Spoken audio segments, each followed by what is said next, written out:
안녕하십니까, 신주균 목사입니다. 신주균 목사와 함께하는 잠언 묵상, 오늘 121강이 되겠습니다. 오늘 말씀은 잠언 19장 25절에서 29절 말씀입니다.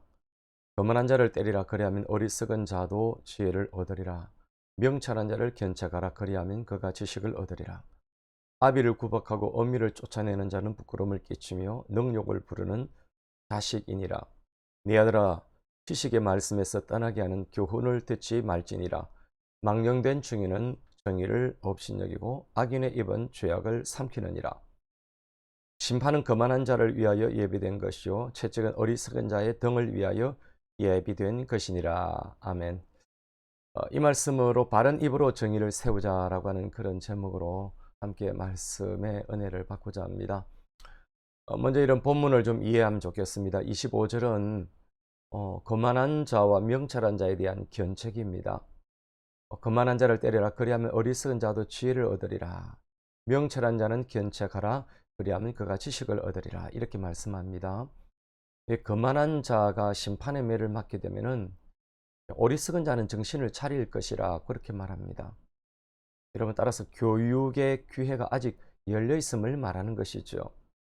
반면에 명철한 자는 언어적인 책망을 듣고도 좋은 방향으로 변하고 지식을 얻게 된다라고 하는 것입니다. 26절은 탕자와 죄와 수치에 대한 그런 교훈입니다. 아비를 구박하고 어미를 쫓아내는 자는 부끄러움을 끼치며 능욕을 부르는 자식이니라.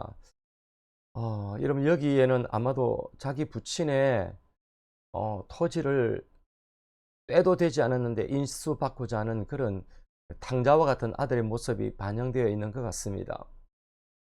그리고 여기서 저자는 그 아비와 어미에게 각각 가해진 학대를 따로 언급하고 있다기보다는 단지 부모에게 능욕을 가하는 그런 아들의 패역한 모습을 관용적 그런 표현으로 나타낸 것으로 이해가 됩니다.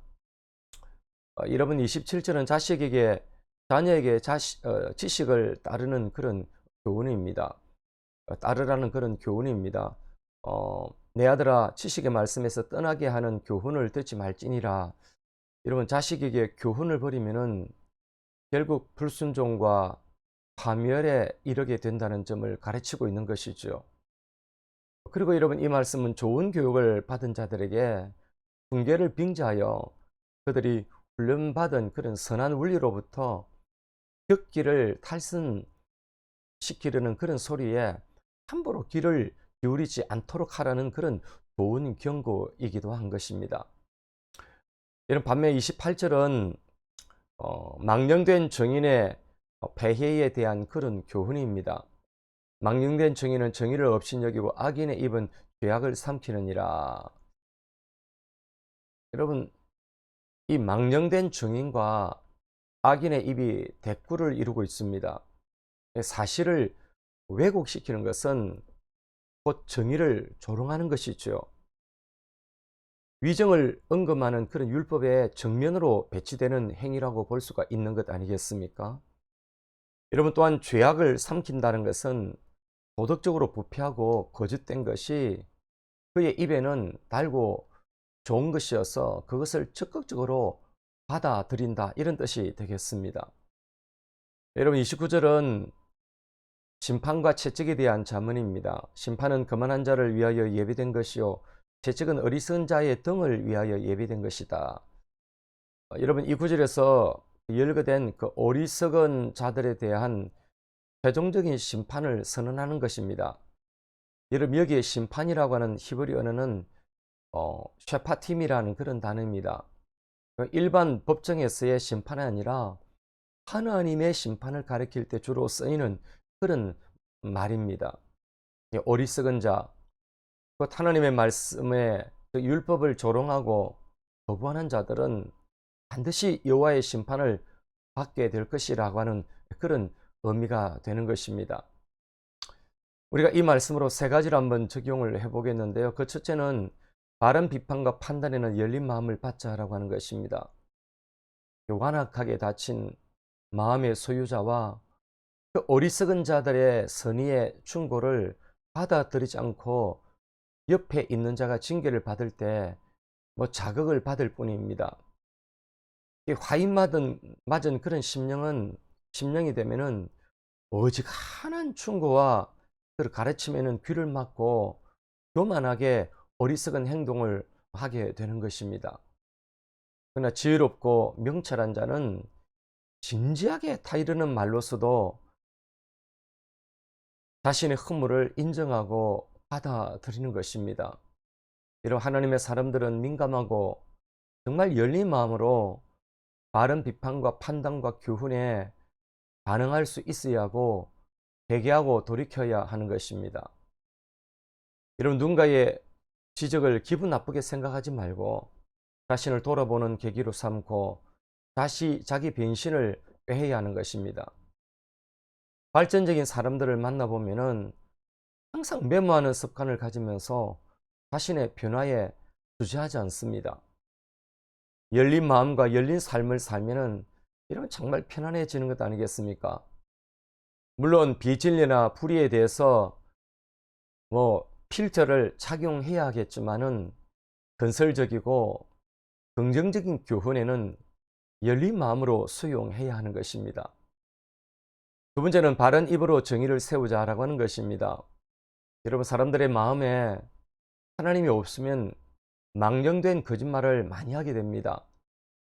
누군가를 음해하고 사실을 왜곡하면서 소설을 쓰는 그렇게 써서 죽이는 일은 정의를 업신여기고 조롱하는 것입니다. 망령된 정인, 악인의 입은 정의를 무서워하지 않을 뿐만 아니라 죄악에 대해서는 무디어져 있지만은 어느 순간 반드시 심판을 받게 되는 것입니다. 이런 하나님의 말씀은 위정이나 거짓으로 남을 죽이는 것에 단호해야 하는 것입니다. 그리스도인들의 입은 그 입으로 복음을 전해야 하고 또 찬양해야 하고 진리를 세우는 데 사용되어야 하는 것 아니겠습니까? 그리고 사랑의 소통의 도구로만 그렇게 사용되면 얼마나 좋겠습니까? 거짓되고 망령된 그런 정언을 일삼아서 누군가에게 피해를 입히고 하나님의 영광을 가리우는 일이 없어야 하는 것입니다. 어느 분이 법정에서 거짓 정언을 하니까 판사가 그분이 교인인 줄 알고 당신이 교회 직분자 맞느냐라고 그렇게 했다는 것을 들었습니다. 이런 본이 되어야 할 교회 중직자로서 참으로 어리석고 안타까운 일이 아니겠습니까? 여러분, 세 번째 마지막으로 거만하고 어리석은 자가 되지 말자라고 하는 것입니다. 여러분, 다른 사람을 경멸하고 조롱하는 그런 행위를 하는 그런 거만한 자들은 이 세상에서 사는 것으로 끝나지 않고 하나님의 무서운 심판이 예비되어져 있고 하나님의 채찍질이 있는 것입니다. 여러분, 결국 인간은 자기의 행한 대로 하나님 앞에서 보응을 받게 되는 것 아니겠습니까? 이 세상에 잠시 부유한 자로 살고 권력을 가지고 권세를 부리고 산다고 해도 결국 인간은 자기 행한 대로 하나님 앞에서 보응을 받게 되는 것입니다. 거만하지 말고 겸손하게 남을 나보다 낮게 여기고 섬기는 자세를 가져야 하는 것입니다. 경비라는 자는 너무나도 비열하여 모든 사람에게 야비한 자로 불리워질 수가 있습니다. 여러분, 따라서 경건한 생활을 하는 사람들은 그런 자를 빨리 피해야 합니다. 더 나아가서 이 거만한 자에게 충고해야 하고 따끔하게 교훈해야 하는 것입니다. 그러면 쉽게 설복되는 그런 순진한 어리석은 자는 그 교훈에서 유익함을 얻게 될 수가 있지 않겠습니까? 자, 이렇게 마지막으로 한번 기도를 드려봅니다. 주여, 열린 마음으로 바른 판단과 훈계 앞에서 자신을 겸손하게 받아들이게 하시고 고직 정언과 불의로 사는 것이 아니라 바른 입, 바른 말, 정의로운 입술이 되게 하옵소서. 거만하고 어리석은 자가 되지 말게 하시고 지혜롭고 겸손으로 허리를 동이며 살게 하소서. 아멘.